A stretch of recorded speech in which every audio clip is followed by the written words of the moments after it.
Hello. Well, thank you very much, Oye, first of all, for inviting New Look to attend to this beautiful and interesting conference.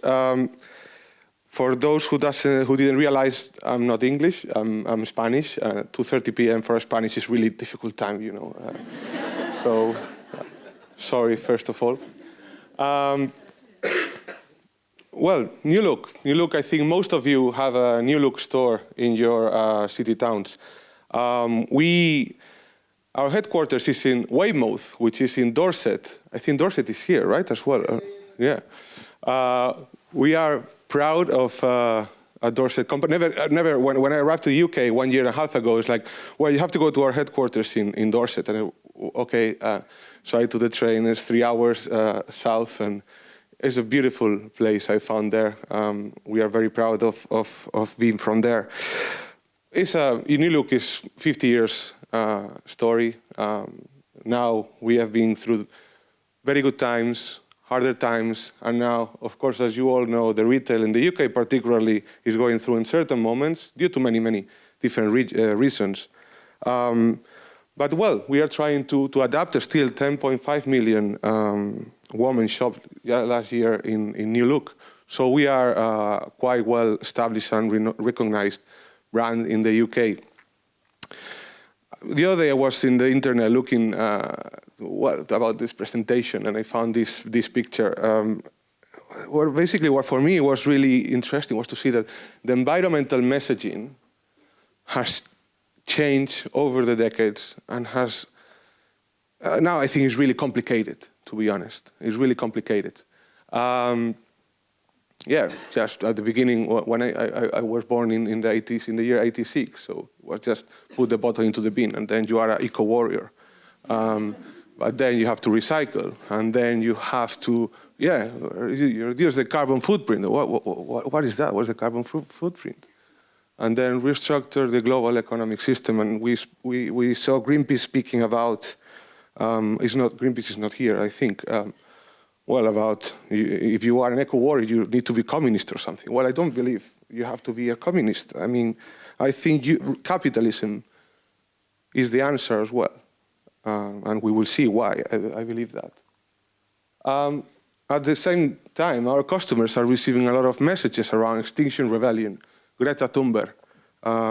We have the Meghan Markle and Kate Middleton, which is something that I really like reading in the UK. I really enjoy hearing about Meghan Markle a lot, and you can see that she's wearing all the ethical fashion, and then you go and you check is maybe £500 dress or something. It looks like wearing ethical fashion is like expensive, or being sustainable is expensive, and we from New Look believe that.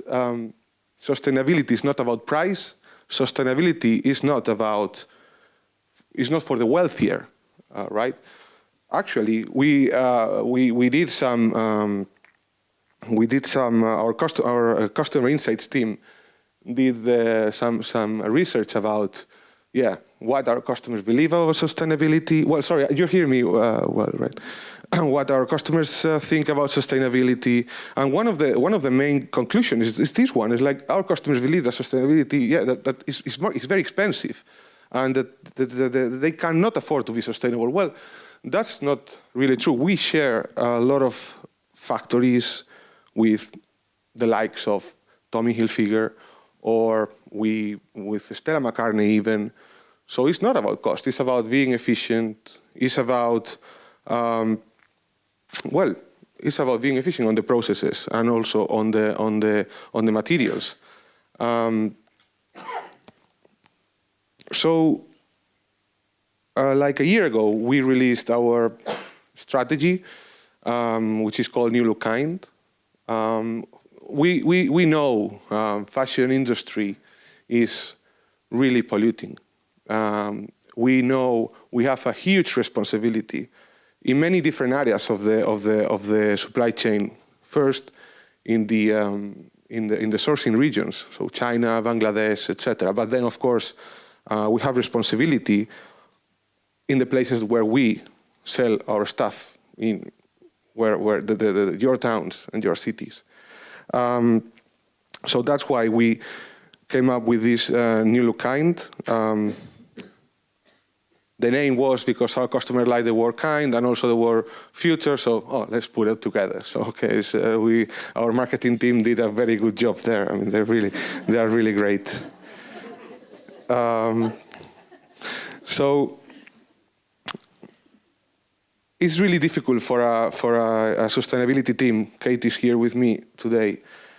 For a sustainability team to come up with a strategy that basically pays attention to every step of your supply chain and every impact that you have.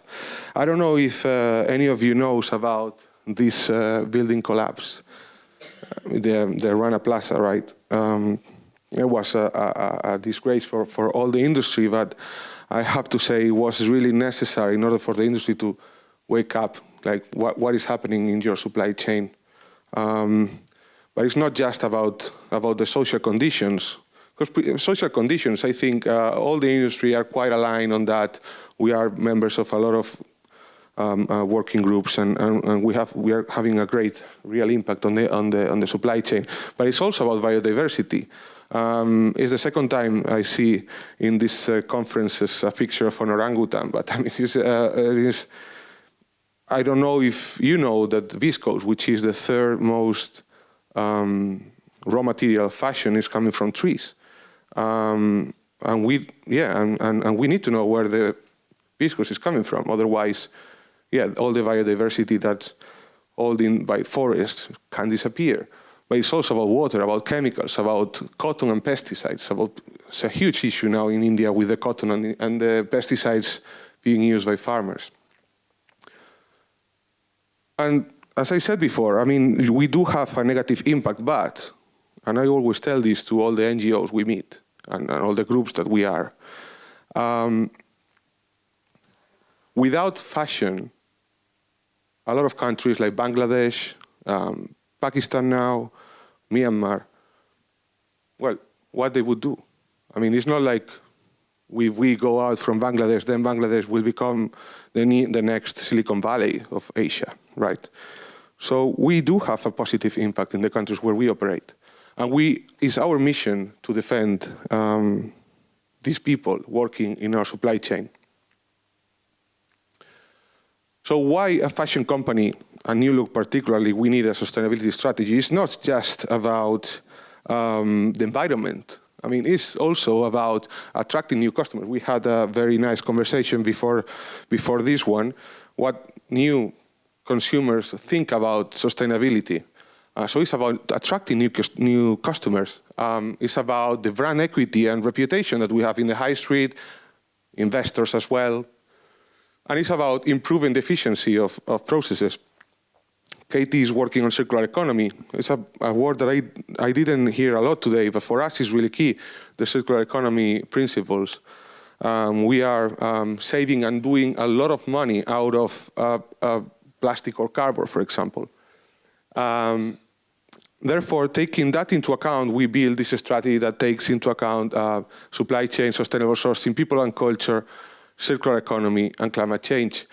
Again, together, for each of these chapters, as I like to call them, we have a different set of goals. I don't want to go through all of them, but for example, we want to become 100% sustainable cotton in 2021. In circular economies, for example, we are collaborating now with Hospice UK.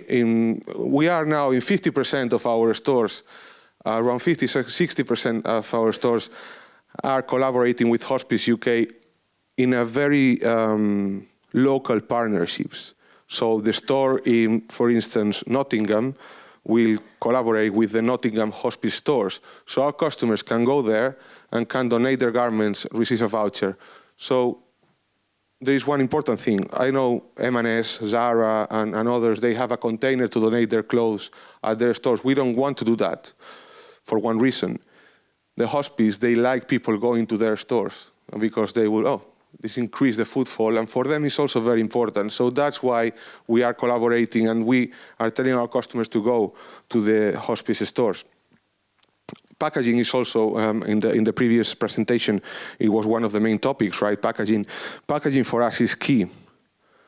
However, we are having a lot of customers, and we have sometimes a tense relationship with our customers. The sustainability team, particularly, not the marketing team, because the marketing team, they do whatever the customer wants. Sometimes the sustainability team, we don't have to do what the customers say. For example, when it comes to plastic bags and paper bags.